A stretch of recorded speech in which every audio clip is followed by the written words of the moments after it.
Good afternoon, everyone. I'd like to call this meeting of the House Agriculture and Rural Affairs Committee to order and ask you to join me in the Pledge of Allegiance.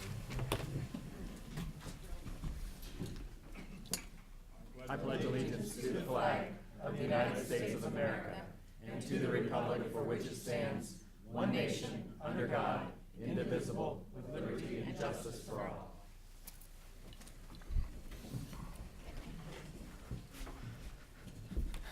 And welcome everyone to our first meeting of the year. Happy New Year to all of you. Look forward to working with all of you in the coming year to support Pennsylvania agriculture. I thought it was a good idea to have an informational meeting here at the Farm Show, because where better to have a meeting to talk about agriculture issues. So I envisioned this as an interactive meeting, sort of a round table discussion. I guess we've got a square table discussion going on here, where we can have a discussion with the secretary and with his team that is here about whatever agriculture issues the committee members would like to discuss. So I do welcome you all, and I'd like to start out by asking the members to introduce themselves and the districts that they represent, and we'll start with Representative Keller. Yes, I'm Mark Keller, and I represent the 86th District, which is all of Perry and part of Cumberland County. Hello, everyone. Representative Dan Mal from the 91st District. I represent Adams County. Representative John Lawrence, southwestern Chester County and a portion of Lancaster County. Representative Dave Zimmerman, 99th District, kind of the northeast part of Lancaster County, New Holland, Ephrata area. Good afternoon, Rich Irvin. I represent all of Huntington County, part of Center County, and part of Mifflin County. Hi, Representative Marcia Hahn, the 138th District, Northampton County. Representative David Millard, 109th District, Columbia County. And we have Carrie Golden, our Executive Director of the committee. Representative Marty Causer, I'm the Majority Chairman of the committee. I represent McKean, Potter, and Cameron counties.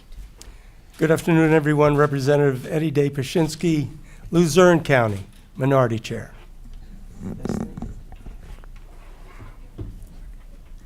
Destiny Siders, Executive Director, Democrat.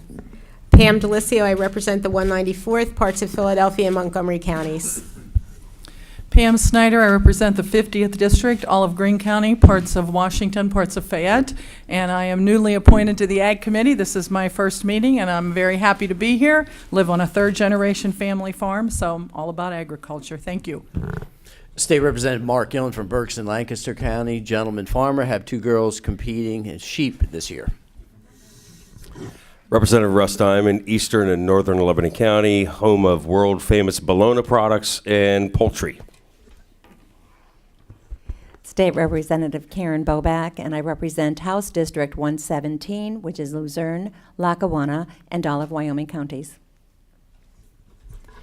Thank you to all the members who are here today. And these two ladies sitting up here with Chairman Pashinsky and I are not shy at all. So, but I felt the need to introduce them, even though they really need no introduction in this room because everyone knows them. But Carrie and Destiny do a tremendous amount of work and do an absolutely wonderful job. So we're very blessed and thankful to have them.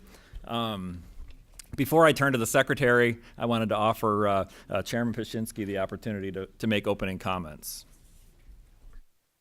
Thank you very much, Mr. Chairman. I just would like to say that it's been an absolute pleasure for me in this role as the minority chair. I think many of you know that I'm a city guy. The only thing that I have done relative to something similar to animals and farming is I took care of my grandfather's pigeon coop. And I also took care of the Victory Garden and everything that's involved with that. I also did take care of the coal furnace, the ashes, etc. But I want to tell you what a tremendous experience I've had over this last year, and I mean this sincerely. Chairman Causer has just been a terrific advocate for agriculture and a relationship that we've developed, bipartisan. There is no partisanship here. We're working in the best we can to try to do everything we can for an incredible industry. I may be a perfect example of the average person out there that is learning every single day the complexities of agriculture, the incredible diversity of agriculture, and the amount of dollars, both in income from employees as well as product, is just enormous. And I'm very, very grateful to be part of this committee. I thank Pam Snyder for being here. Looking forward to have Pam on the board as well, and all of you that came out today. And thank you for all of you that are here today. There's always a lot of stuff that has to be done, and it's going to take all of us to get it done. And I look forward to continuing to work with Chairman Causer and, of course, all the members of the committee. Thank you. Thank you, Chairman. My feelings are likewise. I enjoy working with you and look forward to working with you in the coming year. We've been joined by 2 additional members, Representative Fee from Lancaster County and Representative Bloom from Cumberland County. Thank you. And now we'll turn to Secretary Redding. We appreciate you being here, Mr. Secretary, before the committee. And I know that you have several members of your staff that are here with you. Give you the opportunity to introduce your team and to make any opening comments that you'd like to make. Mr. Chairman, thank you, and the committee, welcome. I can't think of a better way to sort of talk about agriculture with the committee than do it than here at the Farm Show, right? I mean, it really is an amazing time, and as I look around, most have been at the Farm Show before, so you know what's in here and all the diversity that is captured in this 1 million square feet. It's 8 days of sort of amazing sort of things that happen, from food to the show ring, and then, as we all know, it's all of the extended conversations that occur with the people who are part of the industry while you're here.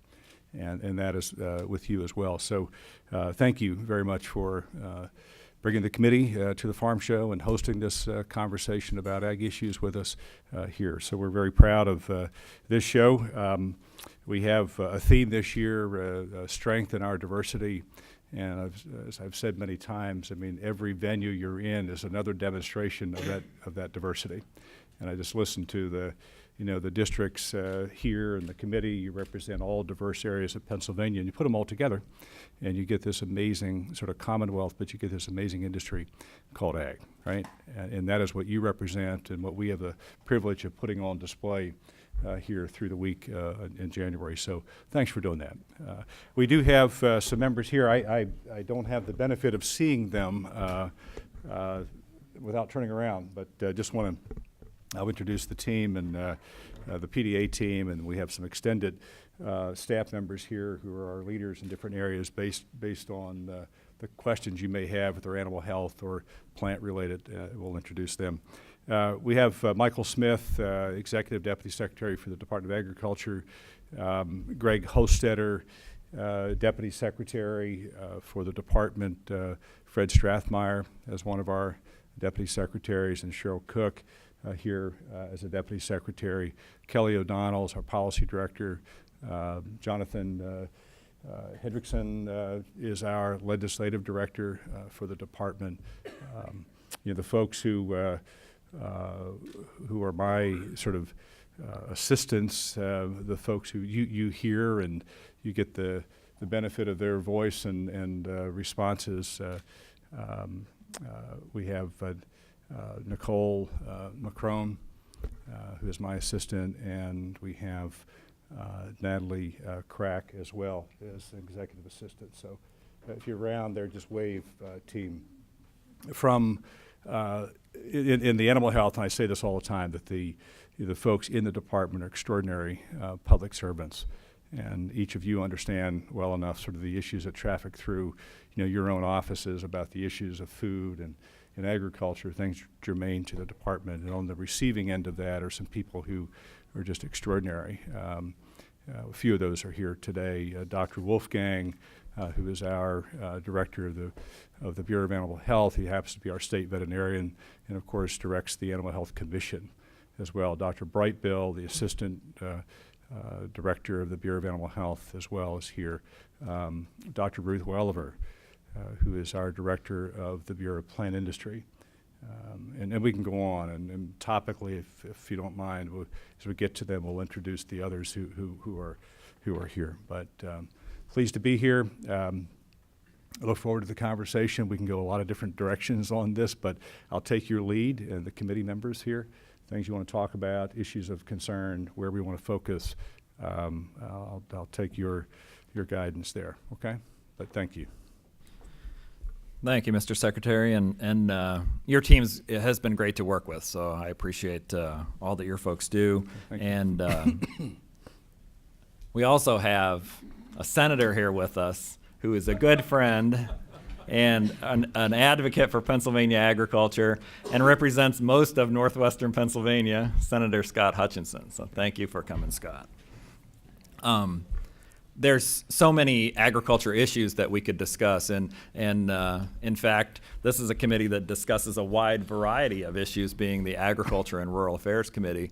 So today I had hoped that we could have a true roundtable discussion on any issue that the committee members wanted to discuss. And our vice chairman, Representative Keller, told me he wanted to ask the first question, so I'll turn to him now.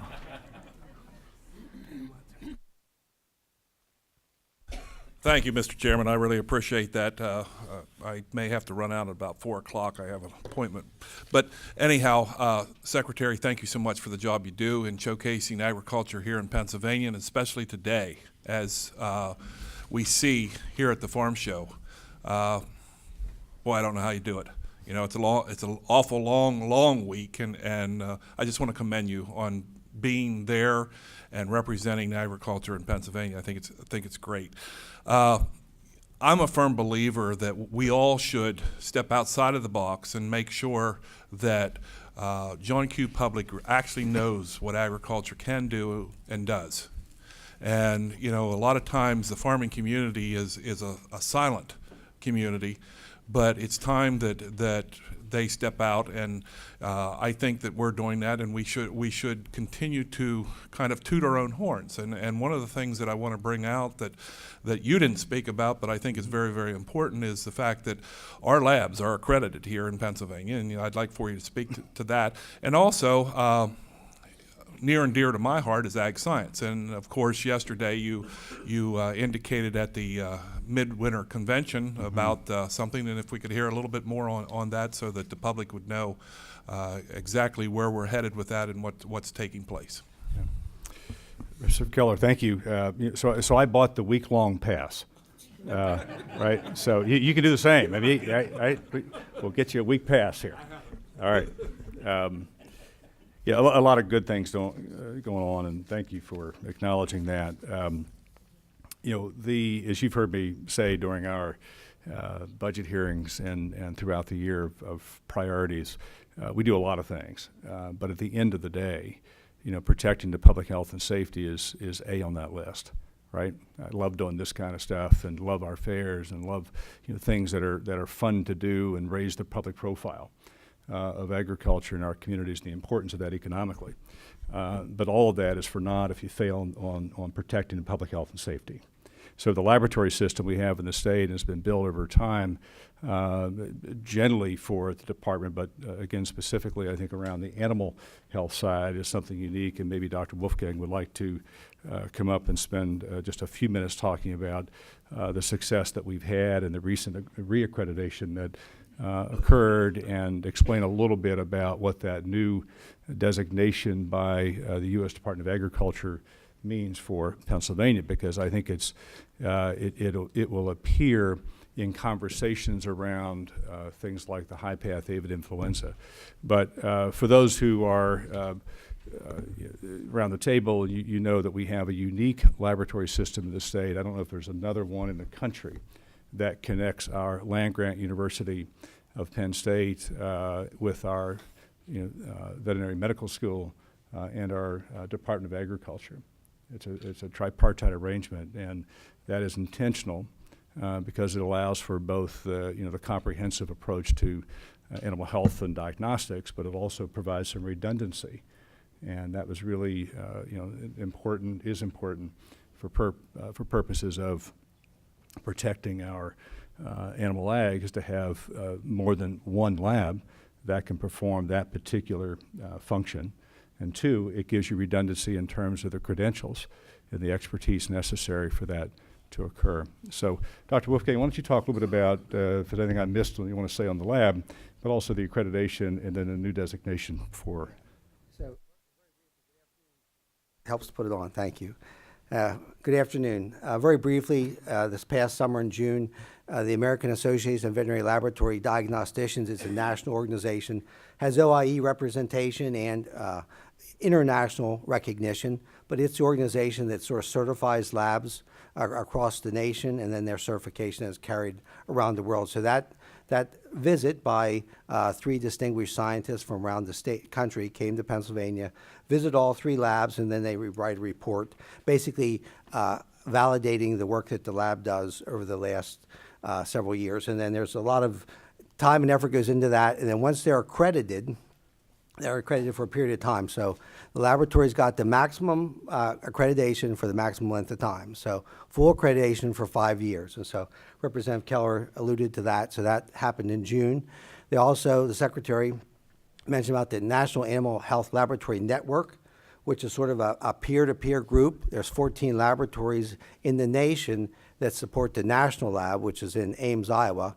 The National Veterinary Services Laboratory is sort of the gold standard lab, and then the other null labs support that. So in an area crisis, or if you need extra testing, surge capacity, these other tier 1 labs help that. So there's tier 1, tier 2, tier 3. So the laboratory system at the Pennsylvania Veterinary Laboratory here in Harrisburg is a tier 1 lab. They can do very quickly do H high path AI. They can do foot and mouth disease. They can screen all those. They can also service as a resource for neighbors. So Maryland, Virginia, West Virginia don't have a tier 1 lab, and so they can actually have their tests done here. So it's quick. That also comes, you'd be very happy to hear this, with about $150,000 in grant money to train individuals and to upgrade equipment and supplies and facilities. So when they ask you to do more work, the federal government actually gives you some funds to do that. The laboratory system overall between the 3 labs does about 700,000 tests in a year, give or take 1 or 2. And so that's a high volume laboratory. By and large, the laboratory at New Bolton Center has area of expertise. One of their areas of expertise at New Bolton is a toxicology unit. And there are 5 of those fully accredited veterinary toxicology labs. We have 1 of 5. And so they can do all manner of toxicology, so small animals, large animals. They also are surge capacity lab for FDA. So if for some reason there was a food safety crisis in the United States that had a toxicological aspect to it, that they actually serve as surge capacity for the FDA. Just a little bit they do. All 3 labs are involved in an antibiotic resistance research project nationwide. 6 laboratories around the nation are serving in that capacity. We're one of the 6. And that areas of expertise in virology tends to be more at Penn State, not exclusively that, but there's a lot of applied research being done at Penn State to make sure that we're prepared for diseases like high path AI, not only in sort of boots on the ground to get the job done, but sort of cutting edge research so we're ready for the next generation of problems. Did I forget anything? Excuse me, could I just, Doctor, if I may, Mr. Chairman, for the viewing public, so they understand how important this is, explain how those labs virtually can stop an epidemic happening in our state alone so quickly. You talked about it, and the food safety was one, but there's other pieces that I don't think they understand that that's what it can do and how it can save us here in Pennsylvania. Yeah, so Representative Keller is sort of alluding to sort of the rapid response aspects of the lab. And again, one of the challenges you have is when you do surveillance, about 250,000 samples a year done just for influenza surveillance in Pennsylvania. So what we try to do is always be on guard to try to find the disease out in flocks or herds in Pennsylvania. So that's part of surveillance. Those tests are done rapidly within Pennsylvania, often within several hours, 365 days out of the year. People are doing those. And so if we find a disease or a suspicious disease and respond to that quickly, then we can hopefully put in a quick response to minimize the spread through. One of the other challenges we have in PA is because we import so many animals, both livestock, poultry, into Pennsylvania, live animals, they often, the real risk is they'll bring with them inadvertently carry disease from other states and so, or other nations. So part of that response is to be ready through surveillance to find the disease quickly, should it be in our livestock, and so we can respond quickly to minimize the spread. Did that answer it? Thank you. Thank you very much for that information. And now, our newest committee member. Did you have a follow-up? I think there was a part two. Oh, right? okay. So again, I'll just say that, first of all, just a note of thanks to Representative Keller for sponsoring the language that created the Commission for Agriculture Education Excellence. And it was included in the school code, and we're working our way through that right now. It's for everyone's benefit. I mean, it sort of is modeled after the State Conservation Commission, right? So we all know sort of how that functions, and it has a staff and DEP in the Conservation Commission case, and in Department of Ag, it has a rotating chair, has a pretty diverse group of commission members. So that same concept is borrowed for purposes now of ag education. And the concept is that you'll have a commission looking at ag education, and that's a pretty comprehensive view, just as I would say it would be for conservation and the environment for the State Conservation Commission, looking at both the ag education programs that we have in Pennsylvania that are accredited as ag ed programs through Pennsylvania Department of Education. But it's also the broader discussion around the workforce issues, right? What we see in the 150 ag science programs is a structure and an approval and a pathway. But as you look at the future, and this is where we put a lot of energy the last couple of years, you look at that pathway, and many of the agricultural jobs don't have a defined pathway. Two, a lot of those jobs and needs are not going to be found necessarily in a structured ag ed program, but they're going to be incredibly important to the ag workforce. And they're going to be things that we can't do within a K-12 structure. They're going to be in a community college structure. They're going to be in 2 and 4 year structure, or as we've demonstrated with the apprenticeship program in Lancaster County, they're going to be a hybrid between industry and the community college and others. So that's the goal. And the other piece of this will be the advocacy for ag education, the small a, the lowercase a and the E, as I call it, right? Because there's all of these others that you want to engage and talk about, particularly in the elementary schools. Where does that sort of take form? How do you lead that? How do you really structure in a very intentional way that effort, and we see that role being in the commission. So we're anxious to get it structured. As I've shared with Representative Keller, we are working with the Department of Education to get the names over to leadership and then get them back and start that process. And then, of course, we'll have to fill several positions. We're working our way through that. But just to reassure you that the commission is real. It'll have real value. I think you'll see the same benefits of this commission as we have realized with the State Conservation Commission in terms of engagement and messaging and perspective and just a place where this portal of education, ag education, and right now that is found in about 4 different departments if you know what you're looking for, right? So I think it'll have great benefit. Thank you. And thank you to Representative Keller for sponsoring that legislation, and to all the members for your support and putting that into the education code. I think that is going to be very beneficial. Our newest committee member, Representative Pam Snyder. Thank you, Mr. Chairman. One of the initiatives that I have taken on in a bipartisan way with Representative Kristen Phillips Hill is the lack of broadband for rural America and rural Pennsylvania.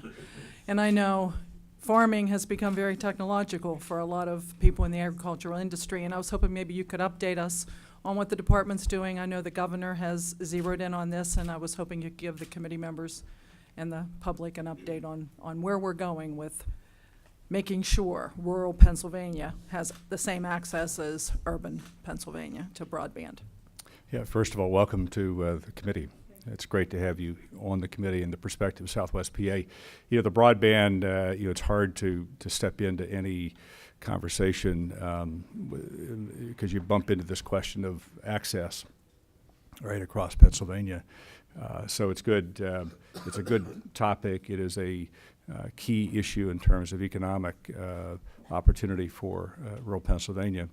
We have all had those experiences of being out there where you hear from the local businesses, whether it be on the tourism side or even the farm and the technology access, and not being able to connect, right? And I think that's your point. And how do we do this? So I'll ask Mark Kritz with the Rural Development Council, if he doesn't mind, to come forward and share some perspective. But as noted, the governor has made this a priority. Mark Smith, former county commissioner, is sort of the point within the administration for broadband. I think that's absolutely critical. What we all, I think, have to sort of struggle through is how do you address that, the deployment of broadband. How do you pay for it? But how do you deploy that? I've thought often about the history of the rural electric cooperatives. And let's be honest. I mean, there is an issue embedded in here where it's about economics, right? If it were easy to do, somebody would have figured it out. The economics were there; they've already figured it out. That is not unlike what we were experiencing 75 years ago as a Commonwealth, and people were making decisions about who had access. It was a question of whether you could afford to have access, and that's the same issue with the broadband today. So I think there are some parallels between the history of the development of our rural electrics and the structure, the financing of, the governance of, that are not unlike the same needs on the broadband side, right? This is more my personal perspective, just sort of looking. I don't know all the idiosyncrasies of it, but at the end of the day, it's about how do you connect folks in where your population densities are much less than maybe what the economic model would say they are to make that viable. And I think that's the public policy question. How do you fill that space? But we also know that every job is being transformed by technology, and that's the folks who have the fiber shop to the sawmill are experiencing what you do or not do with this. So, Mark, anything to add to that? Well, you have to excuse me. I'm losing my voice, but your question is actually very timely because the White House just came out with their report on rural and agriculture. And appreciate, Mr. Secretary, the chance to say a couple words, Mr. Chairman, is that anything electronic or broadband was at the top of their list as an issue that needed to be addressed, and that one of the issues that we face is obviously there's definitions out there of who has broadband, and when you're on the ground, you realize that some of those definitions aren't very accurate. FCC has a definition. If a census block if one household on a census block has access, that means the entire census block is accessible. So over the past couple of years, and that's not me, right? No. We've been talking about it, and much of the work that we've done has been one-off, is that you go to a county, the county wants to get broadband or wants to extend, and we do these little projects where DCD comes in with some funding and some expertise. We bring in USDA Rural Development or the EDA or ARC, depending on where you are in Pennsylvania, and we do these little one-off projects. But we've been talking about this at the executive level, just trying to figure out, well, how do we come up with a strategy that does work? And I was really thrilled that the governor, earlier, I guess not earlier this year, late last year, has a person on board that is going to be focused on broadband. It's nice to see coming from the White House that it's also focused on broadband, but there's no one in this room that doesn't understand that this is not cheap. This doesn't happen with no money, and it doesn't happen unless you have the Verizons, the Comcasts, the AT&Ts, the Frontiers, CenturyLink, all part of the process to try to deploy this. So what I can tell you is that we've had lots of discussions. What I can tell you is that there's an effort to move towards more of a statewide view as to what is possible in the realm of possibility. And you folks are in the job of what's in the realm of possibilities. Yeah, it's going to cost $10 billion, but what can we do with $1 million? What can we do with $500,000? You know, who do we fund? How do we build that infrastructure? And the Secretary has given me quite a lot of freedom to go out and talk about this. And you know, obviously, from my background, I've got a big mouth and I'm not afraid to talk about things. And if you look at education, rural Pennsylvania is being left behind in rural America in the digital divide. If you talk about healthcare, telehealth is becoming more and more important. If you talk about economic development, a company says, do you have broadband before they're going to move in? It used to be sewage and water. I've worked on hundreds of millions of dollars of sewage and water projects, but now it's broadband in a lot of places, and there's probably people in this room, it's natural gas as well. Do you have natural gas pipelines? So that infrastructure is critical to the future of our state, and broadband, if we're the place to go where no matter where you want to go, whether it's for tourism, whether it's for the education, whether it's for the healthcare, you have access, that puts us a step ahead of everyone else. We're a big state. We have a lot of needs. We have a lot of topography that doesn't work or makes it tougher. And then going back to what you have to face is in the realm of what's possible, well, what is 100%? You know, are you going to wire the entire Allegheny National Forest? Well, maybe that's not possible, but how do you make sure that tourists who want to go there have their wireless access or have something? So it's an effort that, like I said, the Secretary has sort of given me free rein to go out and see what I can drum up. You know, the governor's on board and really pushing for some sort of strategy. Again, I go back to the White House identifying this as a critical component for rural. We're at this crossroads, hopefully, where some people start to put their heads together. And again, I go back to you have to bring private industry into this. They have a lot of the infrastructure. How do we access that and make it work? So I appreciate the opportunity, and I will continue to talk about it. And certainly from this point of view, agriculture, if you want to sell to the world, you have to be connected to the world. Most of the mouths are outside this country. And agriculture is moving forward technologically, and it's part of everything that we do. So thanks again. It is such a critical issue, and I appreciate all your work on that. It's an issue that's so important in rural Pennsylvania, and I was glad to hear President Trump speak at the American Farm Bureau meeting on Monday about the importance of rural broadband, and that he was signing an executive order focusing resources in that area, because I think that's so important. And Mr. Secretary, you talking about maybe the role of the RECs in rolling this out in rural PA. I know in my area, the Tri-County REC in Potter and Tioga County has a pilot project that they're looking at, and could mean a lot to rural areas and providing that service there. And when we look at the Commonwealth as a whole, I think there's quite a bit of opportunity there for us. So appreciate all your work. Yeah, the overlays between where the rural electrics are and where the broadband need is are almost identical, right? Roosevelt signed an executive order that began the rural electrics in 1933. So there, you see these interesting parallels between a recognition of national need by a president to fill these voids of need. I mean, I don't think it's too far a stretch to see the same need here with broadband and the sort of national attention, the presidential action to say it's important to all of us, right? It shouldn't be your zip code shouldn't define whether you have access to the world or not. Right. And so look forward. The rural electric cooperatives have always filled the need, and they see the need there, and they're stepping up and trying to fill that need. So that's certainly very important. Representative Diamond.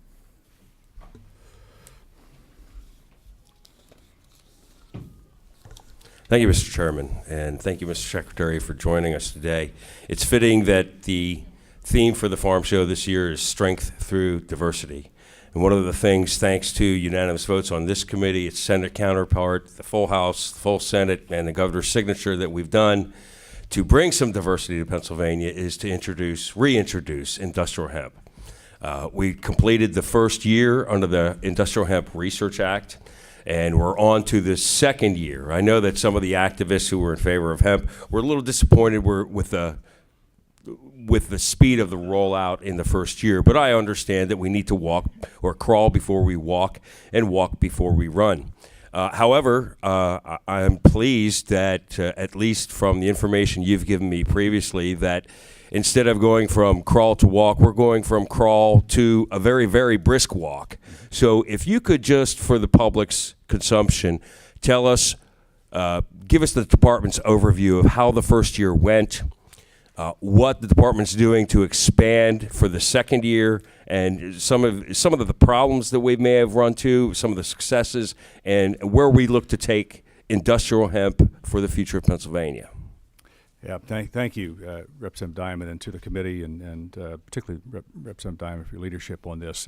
It's interesting, having spent a little bit of time downstairs with our friends from the Landis Valley Ag Museum, and got into this conversation yesterday about industrial hemp and Hemp Township in Lancaster County, and all of the equipment and such that's and tools, specialized tools and such that are in the museum that were part of Pennsylvania heritage and history, that were directly attached to hemp in Pennsylvania, and they put them away for 70 years, right?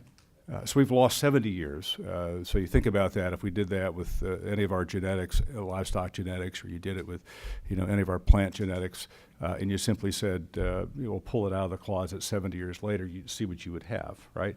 But that's where we are with industrial hemp. So you're really making up for 70 years of lost history and research in every aspect, right? From the agronomic components to the market potential of it. So that is background. I think notwithstanding some of the disappointments by some of the advocates, would argue that from the time of the enactment to the signing to getting all of the infrastructure in place and working through the machinery of both 4 federal agencies and the Department of Agriculture at the state, and getting to the point where you can put 14 projects on the ground, that all seemed to be missed on some. Right, but I think we are here today having had a good first year in 2017. We had 14 projects across the state, and they were the full range of, interests from, looking at different uses of, looking at soil types and considerations, environmental remediation, really good projects. So we had a good first year. Now, we had a limitation in the first year project of 5 acres per permit. And again, would argue that we did most of the folks a favor, right? Just because we didn't know a lot about it. So 5 acres doesn't sound like much until you start going into hand harvested. And we had all of those experiences. So fast forward. I mean, we took the year, I think for to be fair, I mean, the lessons learned by the researchers in the department were incredibly important. They have sharpened our focus on sort of what the potential is in Pennsylvania. There's nothing in that year that would deter us from saying that this doesn't have the potential that we said on the outset that it does. There are some things that we've identified, though, that we have to really pay attention to, and that's the market. You still have to define this market. And that was part of the thinking of moving from where we were with a 5-acre limit in 2017 to a 100-acre limit in 2018, and moving from 14 projects that we hope to 50 permits. And that gets us to then, if everybody would grow the 100 acres, somewhere in the neighborhood of 5,000 acres. So we have heard that the tipping point for Pennsylvania to really attract industrial hemp manufacturers and the secondary processing is between 3,000 and 5,000 acres. So we're hopeful that at least answers that question. And we made some other program changes that I think will be, they have been well received. So I'm anxious to see what the response is and the number of permits. We have an exhibit here at the Farm Show Complex of projects that were part of 2017. You can get down and look at the interior of the BMW, right? And we've talked about that. The interior of that car and the dash are industrial hemp, clothing, et cetera. So I think we're on the right path. There's one really critical federal issue, and that is it is still listed as a Class 1 drug, right? And if there's one thing that limits our possibility, notwithstanding the good work of the researchers and what we see as the opportunity, it's getting rid of that Class 1 drug status. That is on our list for the Federal Farm Bill. That's a U.S. Department of Agriculture. It's Congress has got to decide, but the USDA hopefully will concur with that and identify it as one of their priorities for changes in the upcoming 2000 Farm Bill.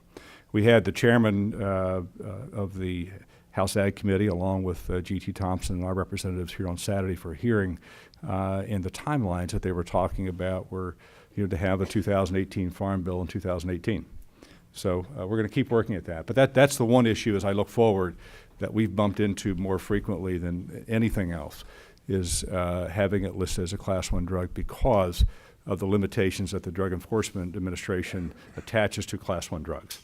And that's an issue when you get into CBD oils and what do you use them for. But I'm excited about it. I think we have learned a lot in a very short span of time, and how to grow it, what its potential is. Now we just need to build that market. So thank you. Representative Delicio.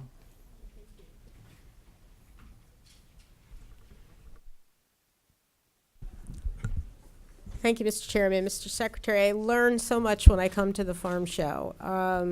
And I was in the small arena earlier today for the animal auctions. Very proud to represent the W.B. Saul High School, and the only agricultural high school in the Commonwealth in the city of Philadelphia.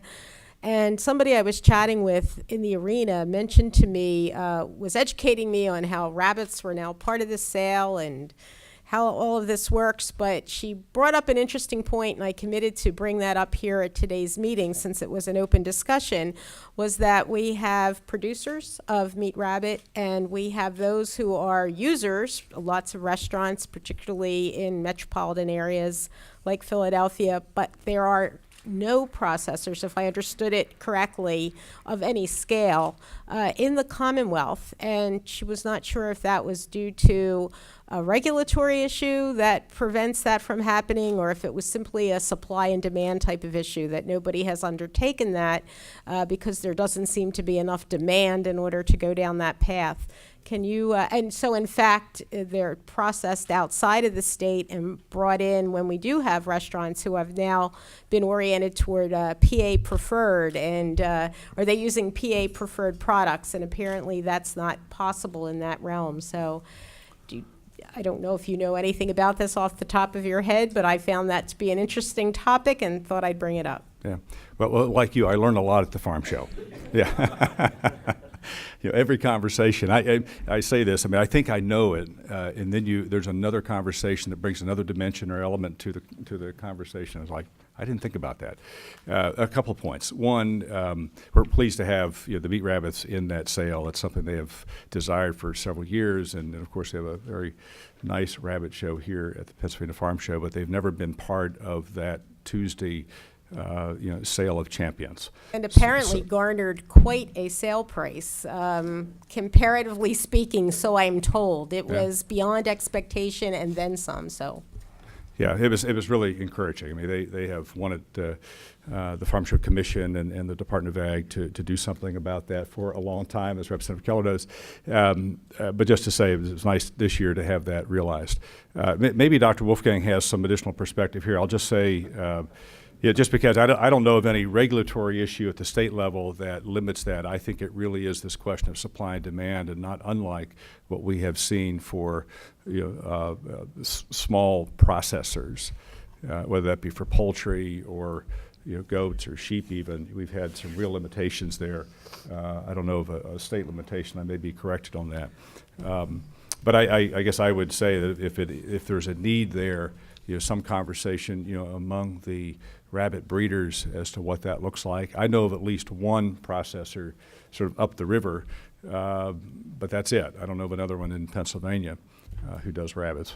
Dr. Wolfgang? Well, this is actually a problem that actually goes out in the Western PA too. It's processing for sort of the exotic breeds, and so there's limited opportunities for that. It is partly market driven. We don't have, probably 35 years ago we had a state slaughterhouse inspections, but actually that's a federal state, it's a joint thing now, but actually FSIS, Federal safety inspectors do all the quote meat processing. There's really not enough demand. Now, for very small custom operators, that you can get animals done for small operators, but actually for sale, that's actually a federal jurisdiction within PA. And so I think, again, that question was brought to me earlier today, and I'm going to check with the FDA lead inspector who's actually located in Philadelphia. That's where their office is. And the FDA has the FSIS under their jurisdiction. I will check with them and find out what the plans are for looking at expanding that. That's actually, Dr. Scott Seeley is looking at some other issues about small processing in Western PA. So that's a need that's been identified by the department in a couple other areas, and it's a job opportunity and a market opportunity that we need to explore more and expand within PA. But I will get back to you on that. Thank you, Mr. Chairman. Representative Bloom.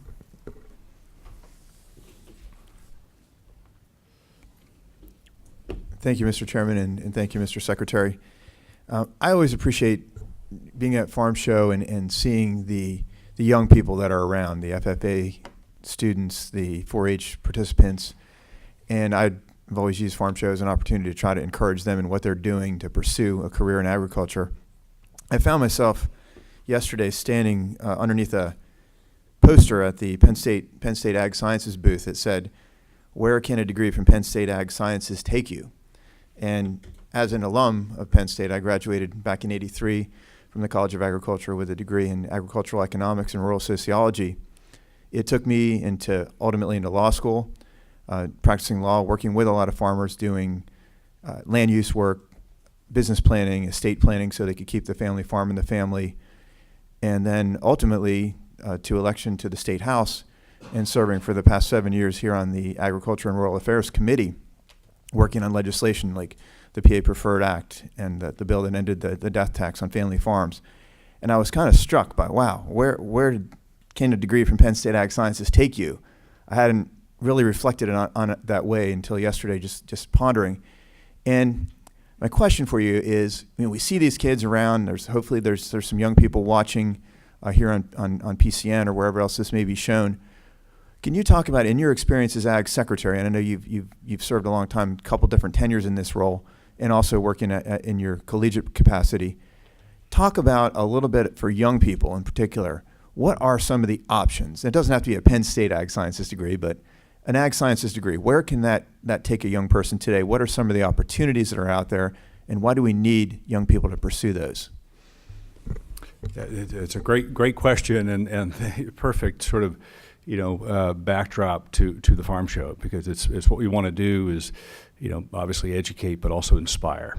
And we've worked intentionally this year of having signage at our some of the exhibit booths that says, I am PA Agriculture, ask me how, right? And that was the goal, right? Because we often don't make those associations with, we see it in the traditional view of the farmer, right? And you identify that pretty clearly as agriculture. And then from there, sometimes it's difficult to know what is agriculture. So we wanted to really be proactive this year. There are some pens, and I think we even have one for you. You have yours on, Representative Keller. That's good. But that's the goal is to begin to 2 points. But the goal is to really get a conversation started, right? And if we're going to get into what we see long-term as the need, and what we know that over the next 10 years there's 75,000 jobs needed in food and agriculture in Pennsylvania, right? That's the retirements. That is folks who will need to change jobs who are in the employment and workforce today. And it's the new jobs created as a result of that sector growing. But they look very different, right? They're not all going to be in production. They're going to be in the supply chain, the technology, and the scientists, and the drivers with CDL licenses, and all that list. We can give you the list, but it's to inspire. So that is really is a great question. I don't know if Dr. Scott Shealy is here. He's on the 101 stage, which is where we're teaching about some of this. But so we have to sort of look at what we do at the Farm Show. How do we present agriculture? it's both the identification of what the needs are, and this is part of our conversation with industry, is that we have to be very specific about what types of jobs are being created, what are the skills and competencies of those jobs, what are the degrees and expectations of those jobs, what are the salaries of those jobs, and they're the things that begin to inform what the workforce actually looks like. The second piece, and maybe more complicated, is that how does somebody who is interested in those areas begin to identify agriculture as a place for meaningful employment? Where does that happen? If you're in one of the 150 schools with a certified ag science program, it's at least a little more obvious. But where else, if you're not there, does that happen? Does that happen at the lunch line? Right? Does it happen on the school bus? Does it happen in history class? What is it? And there, to the commission piece, I think is where our opportunity is. It's both how do you integrate, hang on to what you have. You need them for sure. But even if every one of those programs remains strong, there are not enough students who come through those 150 programs to fill 75,000 jobs. You need a lot of other people. And there lies, I think, what we could do as an administration, as a department, with you as a committee to talk about that. We have, with Dr. Scott Shealy, who's done our workforce development work, done a couple of things. One, we wanted to get beyond sort of the generalizations of agriculture is important, and it's the quantification of. It's being very specific in terms of it's quantified, but with the specifics of what types of jobs are in the 75,000. What do our employers in Pennsylvania say that they need? What is currently available to them that is also academically available or a training and development program available, and what's not, and fill those gaps. So you'll see a lot of work. There's been a lot done, but there's a lot more work to do. But we really would like to see the commission take this up as that sort of number 2 challenge, because there's a first piece dealing with the ag ed programs in Pennsylvania and getting them certified, keeping them certified, but really start looking at the key jobs and the workforce needs. And that should lead us, and I think for the committee's benefit, it should lead us to discussions then about how does the state respond to the needs of the agriculture and food sector for purposes of credentials or micro-credentials and training and development like we make available to other sectors of Pennsylvania's economy. And right now that doesn't happen. I mean, it's very difficult to find a track into our Department of Labor and Industry that is specific to the training and development needs, retraining in some cases, of the agriculture and food workforce. So it's a long answer, right? But I think your reflection while here is appropriate and certainly helps put a point on why do we do what we do with the farm show? Why do you support county fairs, right? All of that is part of this education and awareness of ag and rural Pennsylvania. Thank you. Thank you, Mr. Secretary. Executive Director Carrie Golden. Thank you, Mr. Chairman. This is just an anecdote related to your question, Representative Bloom. It's not an answer, but I met a young man last week who enrolled at Penn State in the Division of Undergraduate Studies with the intent of studying business. And he's a sophomore now, and he took an economics of the food system class. And he got very excited about agricultural business management. And we talked about what kinds of careers he could have if he got a degree in ag business management. And so I chatted with him and encouraged him to explore some internship opportunities, which could be in any number of areas, agribusiness or business. But I just thought it was kind of interesting that this young man went in thinking he just wanted business and then took a class and was inspired to go into the College of Ag Sciences. So he's planning to, I think, complete his change of major form soon and start studying ag business management. And I mean, that could take him anywhere. So I just thought that was pretty exciting. Thanks. I'll just add one more point. I mean, in the 75,000 jobs over the next 10 years, we've identified there are 28 occupations that are in-demand occupations that make up the 75,000. So it helps us to look at that, the total number, what are the 28 jobs? And we've been sort of then looking at where does someone secure the credential, if they're interested in those jobs, where does that happen in Pennsylvania and who's providing it? So I think we're on the right trail. Representative Boback.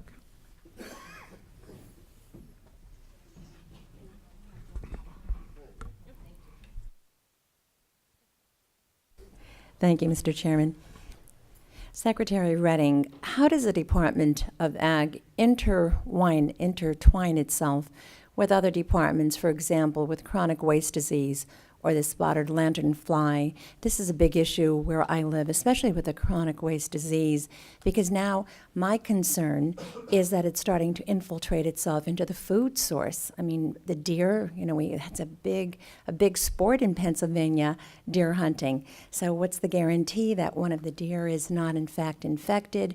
I've spoken with Game Commission, Department of Game and Fisheries. So how do you interact with that, since that's a major part of our food chain? That's a great question, and I think Dr. Brightbill, if he's still here, he's become our resident expert on CWD and some of the fine negotiations between our Department of Conservation and Natural Resources and the Game Commission and Agriculture. But it's a good reminder that a lot of the issues that we're addressing either directly by way of statutory responsibilities and or these evolving issues around education or workforce are not solely those of the Department of Agriculture, right? And the CWD is a good example. So Dr. Brightbill, you want to speak to that issue of interaction with the Game Commission and how we do that? So we've done a lot of outreach over the past year. We share information, between USDA Wildlife Services, Pennsylvania Game Commission, Pennsylvania Department of Ag. We work together as a team because whether we like it or not, we have a collective deer herd in PA. We have about 23,000 inside the fence, and if you ask PGC, they'd probably say 1.5 million outside the fence. But that said, we have both the herd certified and the herd monitored program that requires testing. And I'm rest assured that we have fairly high confidence we have a very low incidence in our herds. We've tested a total of 27,000 deer since the program started in 1998, and we've only had 44 positive.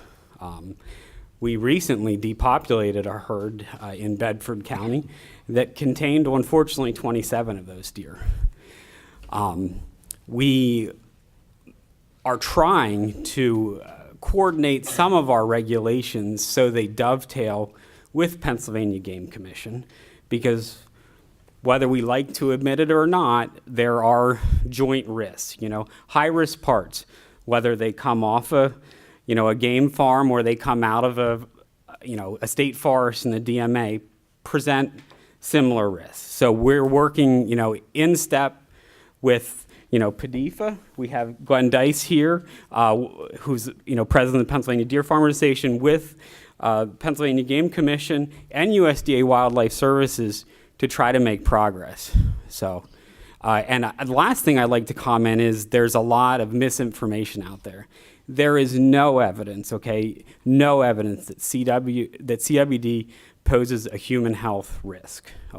There's no confirmed cases that it's ever affected people.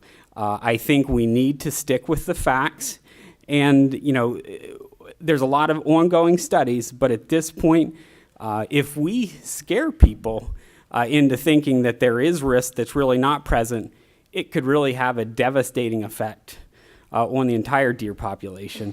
And I'd argue that we have a lot of surveillance inside the fence. Deer farmers are doing what they can. What we need to do is work together on an interagency basis so that our regulations are similar to games in regards to high-risk parts. So. Thank you. And that was my point. And if I just do an addendum.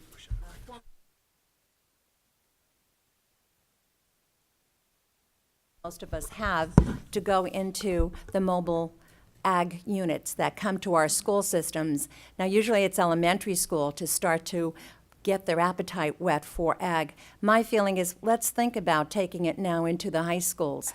with the guidance departments who's sophomore and junior year saying, looking for a good paying job, come and go through this, because the kids could not get enough of it. They could not, they would push you out of the way so they could see where the cotton was and to feel the different cloth and fabric and, oh, the seed made this. They loved it. But I think if we want more people to get into the profession, we have to start taking it back then to the high school when they're starting to make up their mind on what they want to pursue in college or higher ed. Just an opinion. Thank you. Thank you. Thank you, Mr. Chairman. Thank you, Representative Bobeck. Mr. Secretary, since we're at the farm show, what can you tell us about the status of the governor's proposal for the leaseback of the farm show facility? Mm-hmm. Right. So I'll say that it was proposed by the governor last February, and stuck with as part of those conversations through the whole budget process. We have put out the request for proposal very successfully, multiple bidders on the request for proposal, that each of those proposals being reviewed with desire to have sort of a final decision here in the first quarter of 2018. So it's real. I think the bidders were real. I think everything that was sort of envisioned on the outset of that was realized in terms of, when we met, would there be interest in it? The answer is yes. Could the Commonwealth sort of realize and leverage the equity in the farm show complex? Yes. So, I think that's all playing out as originally envisioned.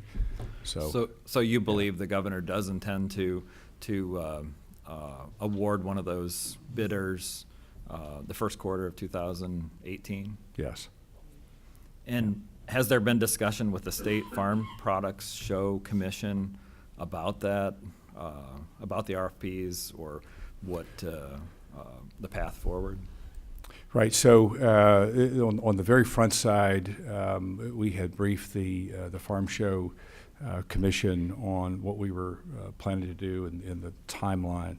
The commission meets next week. I think it's next week. I know it's post Farm Show, and we'll brief them on the status of the proposals and what the decision will be. Is it the intention of the administration to bring that to the Farm Show Commission for a vote before they would move forward with any of those RFPs? No, I think the expectation is that we would follow the same process as we have with the capital projects for investment in the complex over the years, which has been a decision of the administration, to invest in the complex. As recently as the $20 million project now, that hasn't required, the approval of the commission, and not and believe that that's, the parallel is the investment that we're making is the same as the leveraging of the equity in the complex. So not intending to bring that to the commission for a decision, but clearly want them to understand the decision, the bidders, and what the obligations are. When I looked at the information that was put out asking for the RFPs, the authority cited was the Administrative Code of 1929, Section 1709. And when I looked at the Administrative Code in that specific section, it appears that it specifically authorizes the State Farm Show Products Commission to lease the Farm Show building, and it specifically says to lease space to exhibitors, including departments, boards, and commissions of the state government, and to lease the State Farm Show complex at any time to individuals, associations, or corporations for exhibitions, conventions, and other proper purposes. So if it's not being brought to the commission for a vote, then what other authority is there for the administration to do this lease back?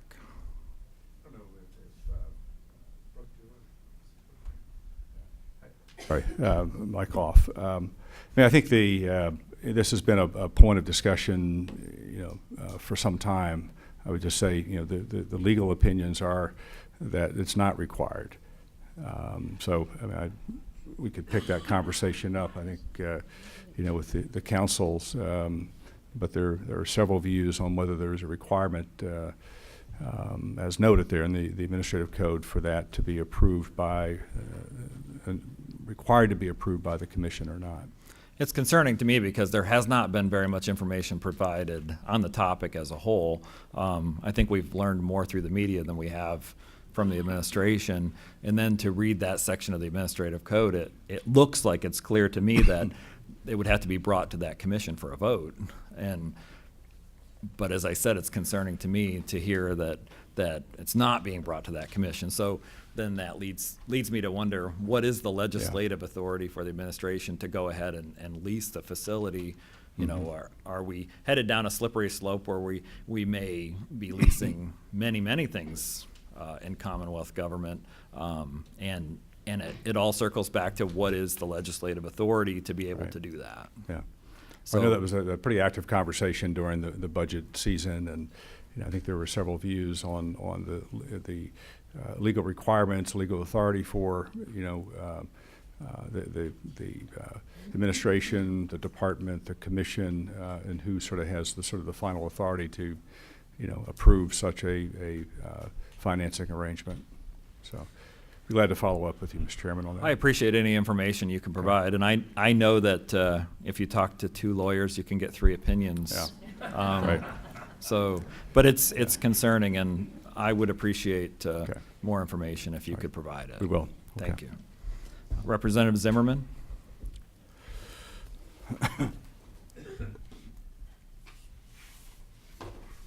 Thank you, Chairman Causer.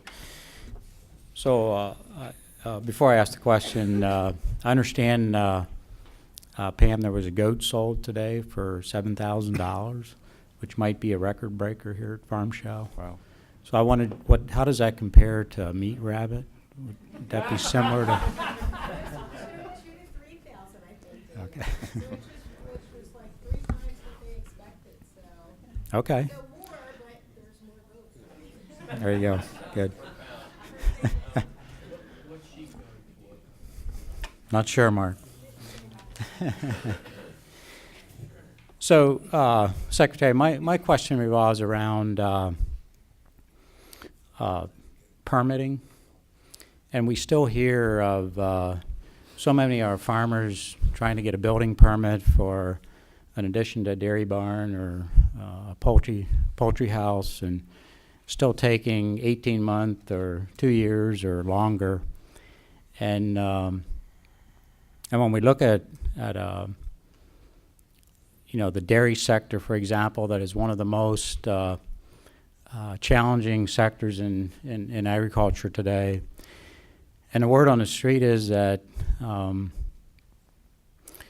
after some of these dairy farmers use up their stored feeds that they have here over winter, that we might be losing 300 small dairies sometime this spring because of that depressed milk price.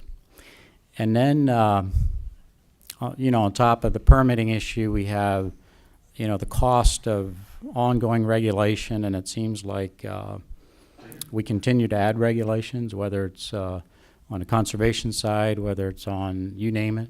Basically, there's, we continue to add regulations, and some of those clearly make some good sense. But what are we doing to help assure that our Pennsylvania farmers are competitive, they can be permitted, they can get building permits? What about regulations? Have we rolled back any regulations in the last couple of years? I know we've added some. And, where's that whole thing going? Because we're not competitive with even our neighboring state of Maryland or New York. When we have a poultry farmer actually in representing Fee's district that has farms in Maryland, Delaware, and Pennsylvania, his comment is, I will never apply for a building permit for a chicken house in Pennsylvania again, because in Maryland and Delaware, I can get those permits in 3 to 6 months. And in Pennsylvania, it can take 2 to 3 years. Somehow, we must do better. What are we doing? Representative, thank you. I mean, this is a continuing conversation. It's one that it's the Department of Agriculture, it's the legislature, it's a federal government, it's a local government. We've tried to be really smart in approaching on the permitting side, certainly those things that were within the jurisdiction of the Department of Agriculture and the State Conservation Commission. But we know with local governments, particularly 2,500 of them, there are a lot of local decisions about land use, and we've had this conversation that even within 2 townships of the same county, you can have very, very different processes sort of employed there. That's not an answer. I'm just saying that that's part of this puzzle of how do you parse out what we do, what we as a department do, what do we do, as a larger government and certainly the legislative body. We have to make sure that we are competitive. I would say that, right? My point of sensitivity to the folks in the poultry industry, when I hear those statements, I would just say, please look at the infrastructure of Pennsylvania and consider the access you have to an animal health infrastructure you heard Dr. Wolfgang speak of, relative to the access that you would have in the state of Maryland and the state of Delaware as one example, right? You have to look at this thing pretty comprehensively. Is that you don't dismiss that, because I think that is also, when there are problems like we've had with high path AI, I would much rather have the state of Pennsylvania responding. There are more farms in Lancaster County than there are in the entire state of Delaware. Now, in all due respect to my friends in Delaware, right, that is a major statement. And just in terms of process, 3 counties in the state of Delaware. But I don't want to miss the point that there's more we can do. We've got to be sensitive to it. We've got to be smart about it. How do we interface both from a permitting standpoint, what can you do? I think there's some good work being done by DEP. There's been some good work done by the DCED in regards to that. But we've got to keep working at how to expedite the process, right? If we believe that the permit's required, how do you expedite the process? And what we find ourselves with, we have requirements for permits that the department didn't administratively create, right? They were required. They are required to be done. And then how do you execute that? And there's where I think the conversation for all of us is how do we do that? And do that most effectively when we know that we have townships that want to be involved, conservation districts that want to be involved, counties that want to be involved. It's a very tactile place, right? Everybody's got to touch everything, and this is a great example of that. But we've got to be sensitive to it. The second part, just in the competitiveness. Listen, I worry more every day about dairy than I've worried when I had my own cows. I really worry. We're in a time when this world, from a dairy perspective, is incredibly difficult, very difficult, right? And this realization that the balance between what's produced and what's consumed matters a great deal. And we were hopeful that as we entered 2018 that we would see some uptick in dairy prices. I mean, at this point, there's still hope there, but they're not as strong a signal as we had hoped or had seen in late 2017. Now, that's not a result of Pennsylvania's production or even U.S. production. It's what's happening with the European Union and some decisions that they made and what they're putting onto the market that are direct competition to American products and Pennsylvania products. It is the uncertainty created by NAFTA, and it was in Canada 3 weeks ago, reassuring our number one buying country that Pennsylvania likes our relationship with Ontario, right? It's $1.2 billion of agricultural products that flow to Canada out of Pennsylvania. Agricultural products. The other $800 million flows south to Mexico. So when we talk about NAFTA and renegotiating NAFTA, talk to the former Secretary of Agriculture who was in Mexico And the New Zealand and Australia were already in Mexico offering U.S. prices delivered from New Zealand for the same competitive products that we can move out of the state of Pennsylvania and Mexico. That's the world, right? That's the market. That's the craziness. That's the competitiveness, right? And I put all of that on the table. So it's a business plan, competitive plan, a good workforce, a solid market. And there are things that I think collectively we would agree that are all part of this equation about a competitive dairy industry or a competitive agriculture. So.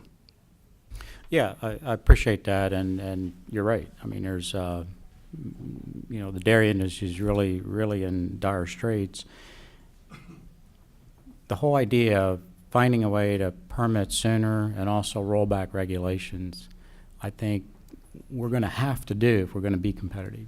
So I'll ask just one follow-up question, and that is, are there any regulations that we've actually rolled back or in recent times in agriculture that you can think of? I mean, there have been some things that we've taken off the books. I mean, I can get you that list. The short answer is yes, there are. Recent things that in the last year or two that are impacting, the competitiveness of agriculture, dairy industry, not that I can think of. We've added a lot, by the way. That's part of my worry. I mean, half of our legal team is working on regulations, but nothing we've taken off. Okay, thank you, Mr. Secretary. The gentleman from Adams County. Although I will say we have 10 minutes, and we're adjourning. That means I'm going to be your last questionnaire, huh? Thank you, Mr. Chairman, and thank you for being here, Mr. Secretary. Always good to run into one of my constituents at the farm show. Right. Before I go into my question, I can't help. Sometimes I just can't hold it back, but to throw in my 2 cents on what somebody else had questioned. Mm-hmm. And I just want to cut right to the chase. As somebody that was a builder for 25 plus years, I can tell you the biggest problem that we have comes from the EPA down to our DEP, and that is the biggest holdup is right down the street here in the Rachel Carlson building.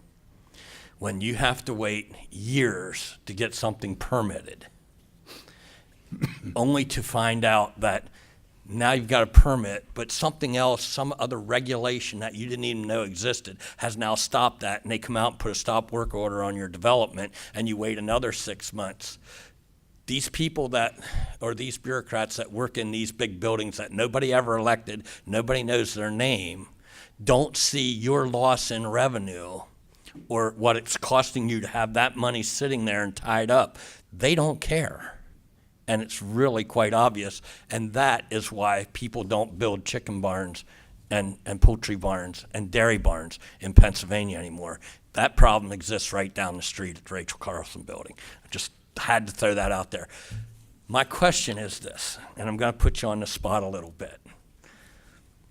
Each year when we make up our budget, we give hundreds of millions of dollars, and this year we borrowed about $630 million from our future generations, our children, grandchildren, great-grandchildren.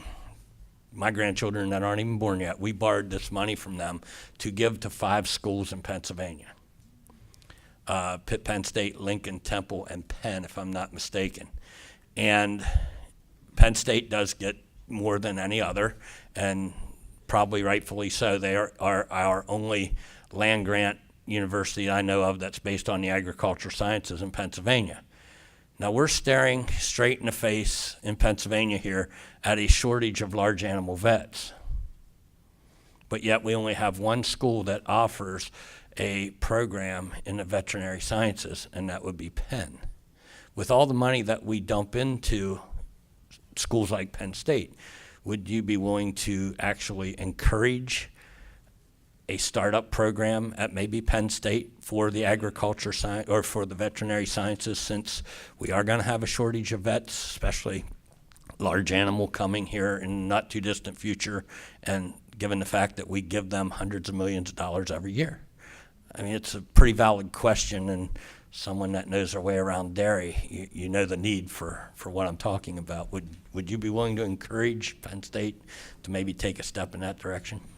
Well, I think it's a good question, and certainly as we've looked at, the need for veterinarians, I mean, I think there's a from a veterinarian standpoint and the supply of veterinarians, I think the supply is sufficient.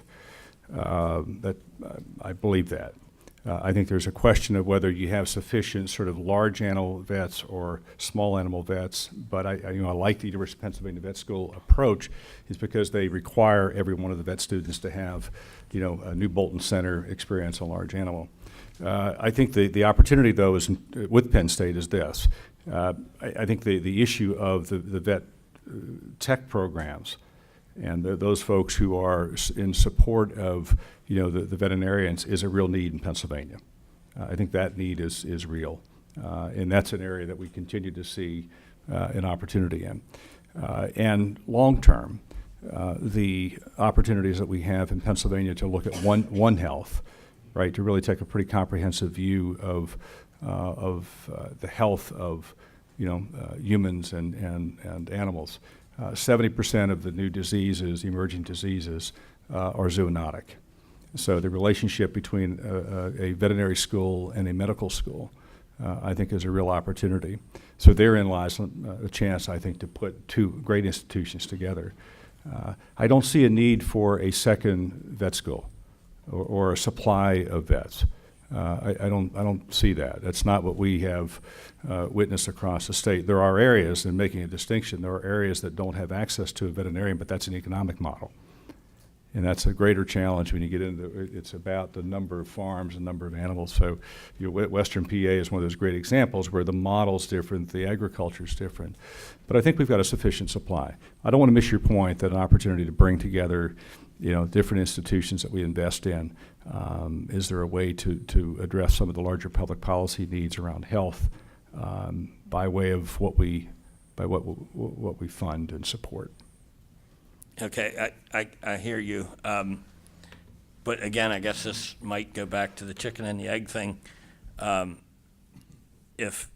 I've been led to believe over the years that we are looking at a shortage of large animal vets, and I do realize that they take the same class. It's the same studies, whether you're large or small, and people will pay anything to fix Fluffy the cat, but Jose the cow, 15 years old, shoot the daggone thing, that's the way the way people are, and it's not glamorous being in large animal, but yet why would somebody come here and start a large farming industry if they think that we don't have enough vets to cover them? Yeah. So when I hear that a lot of the vets that come out of our one vet school go small animal because it's much more lucrative, I get that, but a lot of those vets don't even practice in Pennsylvania. So, I've always been led to believe, at least since I've been in the legislature 11 years now, that this will hit us in the future, and how many farming practices didn't start here or grow here because of what I believe is going to be an upcoming shortage. I want to make sure that base is covered before it becomes critical. Yeah. Thank you. Thank you, Mr. Chairman. Thanks. And we'll round out with Chairman Pashinsky. Thank you very much, Mr. Chairman. Thank you, Mr. Secretary, and of course your staff, everyone for being here today. I'm sure that the listeners found it to be extremely interesting, and actually we're just still touching the subject. We have some very successful things with our brewmeisters throughout Pennsylvania. I think it's $4 billion now, these little startup brewing companies. I'm sure everyone has an interest in that. And I know that we've had some success with that. What is it, the Bell Evans Poultry facility, and also the Purdue soybean. I was wondering, number one, whether that you feel might be a trend, but I also wanted to stay with what Representative Zimmerman was talking about. We've had a plethora of discussions about the dairy industry. Yeah. The price is suppressed. We talked about a processing plant. I'm of the feeling that what we need to do is actually put this on a fast track. And why can't we pool and meet on a regular basis to try to really go after the idea of the processing plant. Will that be enough to help our dairy industry? Is there an emergency step that we can take during this time for our family dairy farmers to make sure that they don't go out of business? And we lose that. We don't want to lose that. So I'm looking for a kind of a task force. I know there was a study that just came out. I think it just came out last week or whatever it was. I think we need to put this on a fast track and approach it in the sense of an emergency. And that's one of my suggestions that we do. But relative to the soybean plant and the poultry facility, do you feel that might be a trend in attracting more of those facilities here to Pennsylvania? I think it has to be. All right, we'll unveil a strategic plan tomorrow and talk about the infrastructure. I mean, we're incredibly good and efficient at, producing stuff, and we're great at consuming stuff.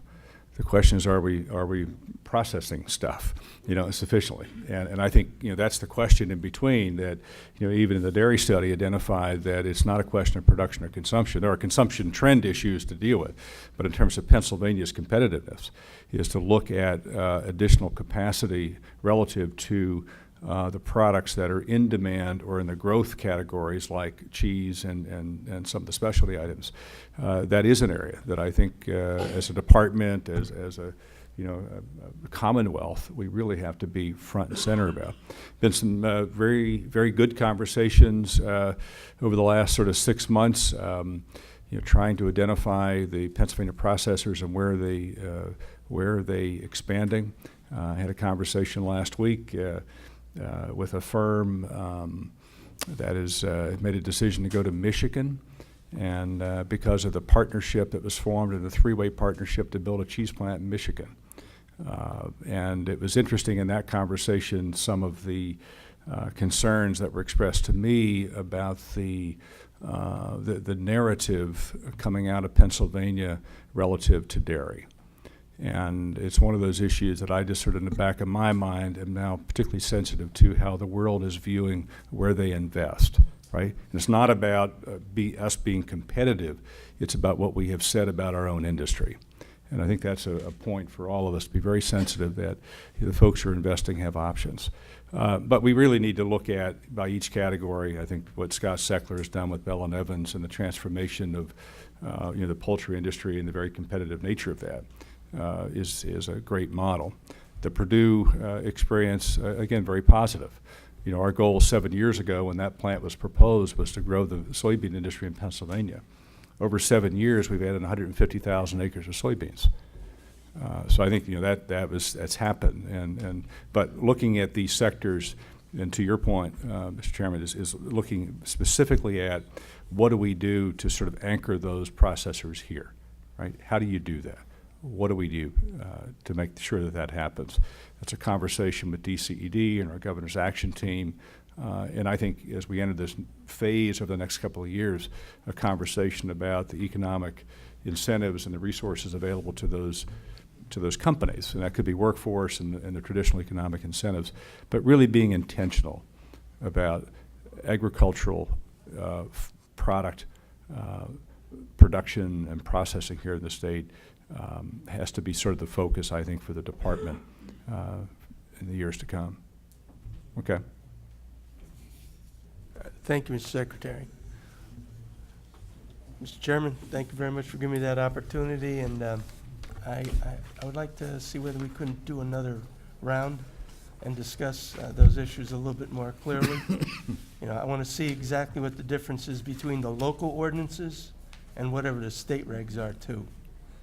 I appreciate that. Thank you. Thank you very much. Absolutely. I agree that there has to be much more discussion here today, and I appreciate the information that's been presented by you and your team, Mr. Secretary, and to the members who did not get to ask a question, my apologies. I assure you that the discussion will continue and that we will have future meetings. So thank you again, Mr. Secretary. Thank you to all the members, and this meeting's adjourned. It's a pleasure. Thank you.